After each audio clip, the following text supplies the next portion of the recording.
Purihin ang Panginoon. Okay, baba ang iyong mga hawak kamay. At sa bilang kong 3, ito ang 3 ulit na isisigaw nyo. I am healed, I am healed, I am healed. Ulitin nyo nga.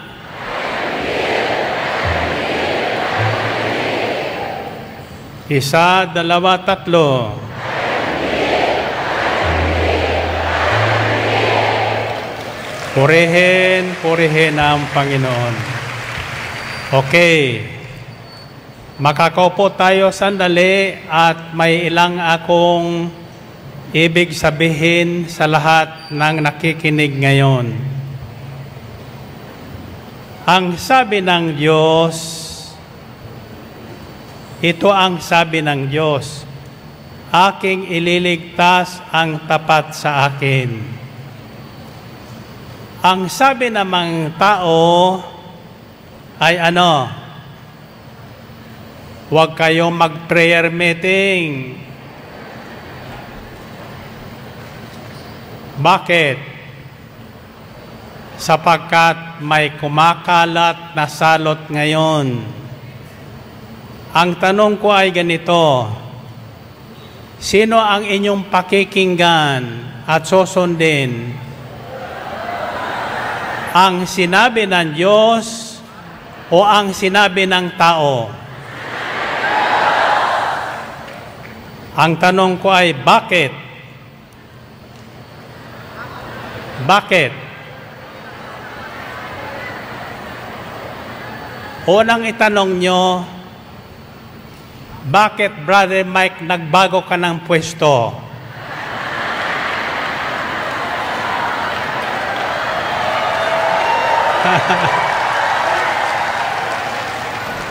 Sapagkat mahalaga ang bawat sandali ngayon.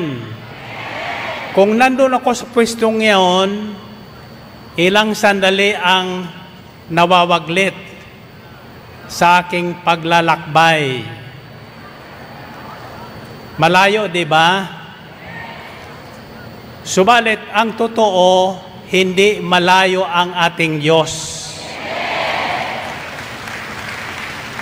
Malapit siya sa atin sa lahat ng panahon. Okay, ulitin ko ang sabi ng Diyos. Ano ang inyong susundin? Ang sabi ng Diyos o ang sabi ng tao? So, ang sabi ng tao, huwag kang lalapit sa kapwa-tao. Magkaroon kayo ng social distance. Distansya sa bawat isa. Bakit? May coronavirus ngayon na kinatatakutan ng marami. So ang tanong ko ay, sino ang ating susundin at pakikinggan? Ang sabi ng Diyos. Bakit? 3 dahilan lang ang aking ibabahagi sa inyo. Una, pag nangusap ang Diyos, hindi siya nagsisinungaling. Sabi sa Aklat ng mga Bilang, Kabanatang 23, talatang 11, God is not a man who should change his mind. Ang Diyos ay hindi tulad ng tao na pabago-bago ang isip. Pag sinabi niya, kanyang gagawin. Pag sinabi niyang, aking ililigtas ang sino mang tapat sa akin, gagawin niya ngayon. Pag sinabi niyang, at pag nangako siyang, kanyang iingatan ang sino mang taong sa kanya ay kikilala, kanyang iingatan yon. Ngayon, saan kayo kakampi? Sa pag-iingat ng tao o sa pag-iingat ng Diyos? Ngayon, sa ating panahon, maraming hamon ang ating pananampalataya. Hinahamon tayo. At ang reaksyon ng mga leader ng ating simbahan ay iba't iba. Sa halip na lumapit sa Diyos, nilalockdown ang kanilang mga simbahan. Pinagbabawal ang misa na dapat sa panahon ngayon, dapat lalo tayong ilapit sa ating Panginoong Kristo sa banal na misa. Bato ba sa langit ang tatamaan po ng mensaheng ito sa akin ay huwag mangingit-ngit. Bakit? Sabihin nyo bakit? Ang nangingit-ngit ay pumapangit. Amen ba? So, ang sabi ng Diyos, aking ililigtas ang tapat sa akin at iingatan ko ang sinumang taong ako'y kikinanlin. Tandaan no, ang sinabi niya, sinumang taong kikilala sa Kanya, iingatan niya. Maging Kristiyano, maging Muslim, maging born again, maging Katoliko, maging walang pananalig sa Diyos, pag kinilala niya ang Diyos, iingatan siya ng Diyos. Amen ba? So ang unang dahilan bakit ang sinabi ng Diyos ang ating pakinggan at sundin, sapagkat tapat ang Diyos. Maasahan natin ang Diyos. Pangalawang dahilan, bakit natin panghawakan ang sinabi ng Diyos, sapagkat ang Diyos, ang pangalan niya ay Om. Om. Natatandaan yung aral tungkol sa Om? Ang ating Diyos ay pangalan niya ay Om. Anong ibig sabihin ng Om? Omnipresent, omnipotent, omniscient. Anong ibig sabihin ng omniscient? All-knowing. Alam niya ang lahat na nangyayari. Alam niya ang dapat niyang gawin. At sabi sa aklat ng Roma 8:28, alam natin na sa lahat ng pangyayari, kasama natin ang Diyos na gumagawa ng mga bagay sa ating ikabubuti. So sa lahat na pangyayari ngayon, tatandaan nyo, kasama natin ang Diyos. Kasama natin ang Diyos. Kaya dapat ang sinabi ng Diyos ang ating dapat tandaan, sundin at ingatan at piniwalaan. Hindi ang sinasabi ng tao. Sabihin nyo, bakit? Sapagkat ang tao pabago-bago ng isip. Ang sinabi niya ngayon, bukas ay iba na. Amen ba? So, maasahan ang sinabi ng Diyos sapagkat walang mahirap na bagay sa Kanya. Amen ba? Okay.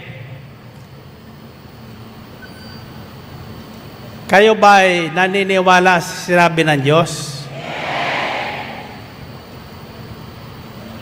Ako'y naniniwala rin na ko ay nakikinig kayo hindi sa sinasabi ng tao, kundi sa sinasabi ng Diyos. Kaya kayo naririto ngayon.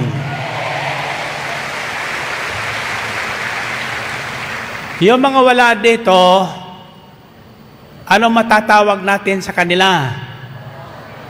Naniwala sila sa sinasabi ng tao. Natakot sila. Ang sinasabi ng tao ngayon ay nakatatakot. Pero ang sabi ng Panginoon, do not be afraid. Huwag kayong matakot. Sapagkat akong si Yahweh kasama ninyo. Iingatan ko kayo. Saan man kayo pumunta, kasama niyo ako. At sino man kayo, kapag naniwala kayo sa akin, iingatan ko kayo. Ngayon, mayroon po kong kinathang 3 salita. Ang isa, LDP, ang isa naman, KDP. K as in kamuning. D as in down payment. P as in payable. Ang isa naman ay LDP. Gusto niyong malaman? Ang ibig sabihin ng dalawang katagang ito, sa Martes, sa Sabado.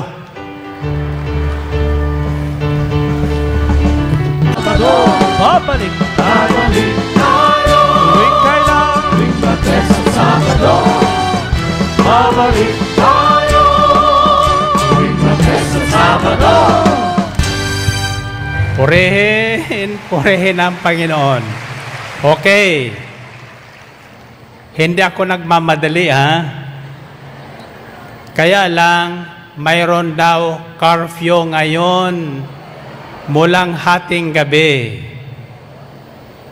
Curfew. Ha? Bakit? Bakit may curfew? Ito ang katanungan. Sasagutin ko na ang tanong ko. KDP or LDP? Saan kayo? Ha? Gusto nyo malaman ang ibig sabihin nito? Ito po ay masusumpungan nyo sa 2 Kronika, Kabanatang 7, talatang 13 hanggang 14. Ito ang sinasabi at madalas nating marinig sa himpilang ito. Ang sabi ng Diyos, maaring ipinid ko ang langit at hindi pumatak ang ulan. Maaring magpadala ako ng mga balang upang salantain ang lupaing ito. Maaring palaganapin ko sa aking bayan ang salot. Ngunit sa sandaling ang bayang ito na aking pinili ay magpakumbaba, manalangin, hanapin ako at talikdan ang kanilang kasamaan, ililigtas ko sila, patatawarin ko sila at ibabalik ko sa kanilang lupain ang katiwasayan at kasaganaan. Purihin natin ang Panginoon. Purihin ang Diyos. Okay. Ang ibig sabihin ng ano yon? KDP, ibig sabihin yon, kapag may salot na lumalaganap,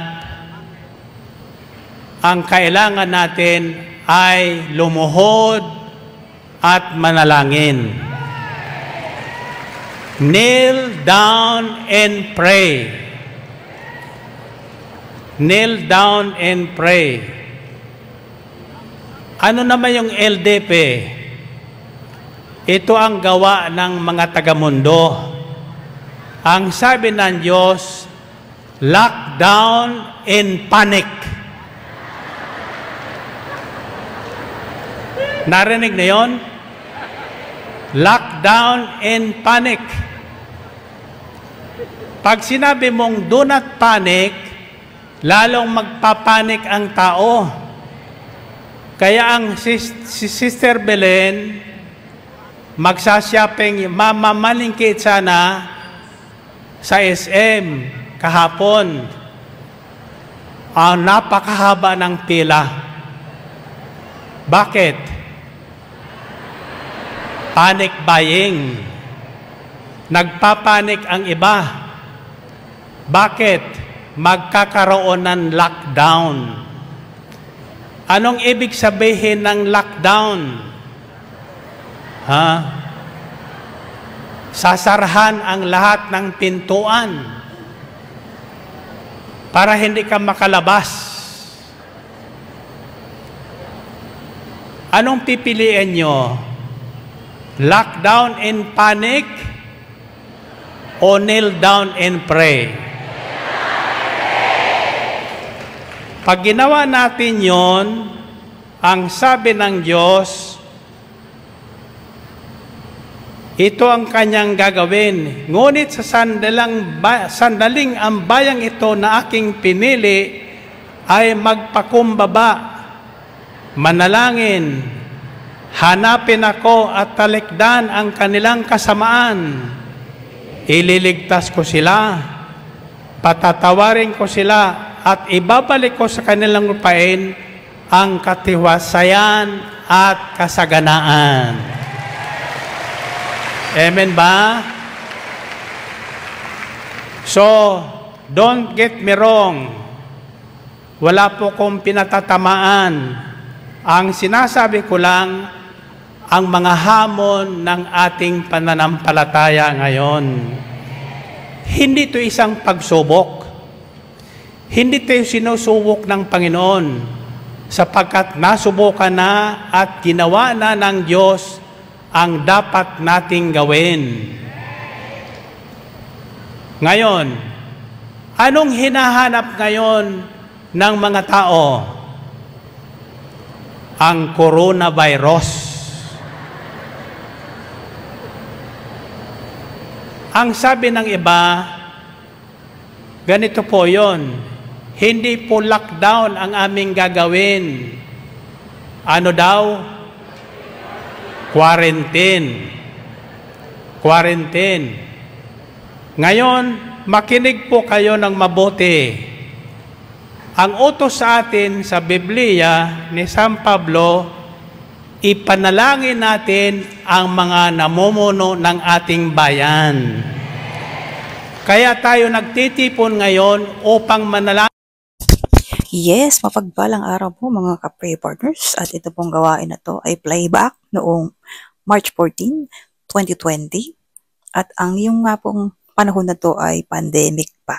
So, yun naalala ko pa nga nagpanic buying yung mga tao, at ako panahon ay wala pang masakyan. Pero salamat sa Diyos, meron akong bike na ginagamit, at yan nakakapunta po ako sa mga supermarket, grocery store, at naalala ko meron pang quarantine pass, no? Isa lang sa isang bahay ay isa lang ang pwedeng lumabas, at ako lang yon ang pwedeng bumili ng kung anik-anik. At ang ginamit po ng ating punong lingkod na verse, ng Bible verse, ay ang 2 Chronicles chapter 7 verse 13 to 14. Yun po yung laging sinasabi natin sa kasabay po ng Salmo. Yung Bible ko, ayan, oh. Luma na po iyan, oh. Ayan. Pero hindi ko po pinapalitan to kasi ito po yung original version. Yung eksaktong words po ng ating Psalm 91. At ayun to po ang ginamit na ng ating po ng lingkod. 2 Chronicles 7, chapter 13 to 14. Maaaring ipinid ko ang langit at hindi pumatak ang ulan. Maaaring magpadala ako ng mga balang upang talantain ang lupaing ito. Maaaring palaganapin ko sa aking bayan ang salot. Ngunit sa sandaling ang bayang ito na aking pinili ay magpakumbaba, manalangin, hanapin ako at talikdan ang kanilang kasamaan. Diringgin ko sila, patatawarin ko sila, at ibabalik ko sa kanilang lupain ang katiwasayan at kasaganahan. Ito ang salita ng Diyos. Amen po. Kung mapapansin niyo po dito, brother and sister, unang binanggit po dito ibabalik ko sa kanilang lupain ang katiwasayan. Diba po? Unang binanggit yung katiwasayan bago ang kasaganahan. Ibig sabihin, magtiwala po tayo sa Panginoon na ang Diyos ay may magagawa sa ating buhay, sa ating mga problema, sa ating mga utang, bago dumating ang kasaganahan. Ayan. Ako din po, kasi noon, parang ako, umasa na lang din ako sa padala, no? Sa dollar, no? Feeling ko, matuwid ako, nakakadalo naman ako ng gawain Pero alam niyo po, yumabang po ako at parang okay na yan kahit hindi ako makinig ng salita ng Diyos, basta dumadalo naman ako. Pero mali po pala yun. So dapat po ay patuloy po tayong magnilay pa rin ng salita ng Diyos. Nasa kasaganahan man tayo o sa kasalatan. Kasi doon po tayo sasamahan ng Diyos. Amen po. At muli po, ang complete video po ay nasa comment section. Ayan. Pwede niyo pong panoorin. Puntahan sa Delta Broadcasting System, the official YouTube channel of El Shaddai Ministry. At muli po nag-aanyaya ang ating gawain ay patuloy po. Hindi po natitigil ang ating gawain. Tuloy-tuloy po yan. Tuesday, Saturday sa Sukat Parañaque, San Dionisio, sa Ambel Grounds at muli sa ating Amor Solo Prayer Meeting. Ayan, sa 118 Amor Solo Building, Legazpi Street, Makati City. Ayan, pagpalain po tayo lagi at patuloy po tayong makinig, magtiwala, magnilay ng salita ng Diyos. Maraming salamat, prayer partners, and stay blessed.